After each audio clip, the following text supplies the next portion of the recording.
There are some immigration rules where you may be allowed to stay even if your application has been refused. These are unaccompanied asylum seeking child leave, which is also known as UASC.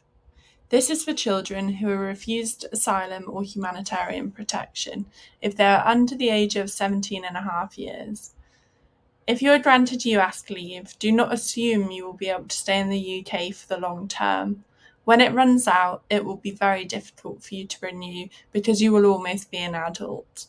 Therefore, you should seek advice on challenging the refusal of asylum as soon as you are granted UASC leave.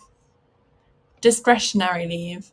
This is given to people whose asylum has not been granted. However, there are exceptional or compassionate circumstances or other compelling stories. For example, medical cases, modern slavery or trafficking, or where return or removal are not possible for reasons beyond your control. You can work and access public funds. You can study, but you cannot get higher education student finance.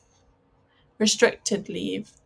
This is given to people who are not allowed refugee status or humanitarian protection because of acts they have committed, for example, war crimes. It is only granted for a short period, for example, 6 months. There are restrictions on working and studying and no access to public funds. Family and private life. You can make a claim to family or private life ties in the UK. These will be considered, and if you qualify, you will be granted leave for 2.5 years on a 10-year route to resettlement.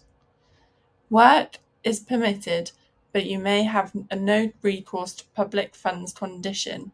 If so, you can apply to have this lifted.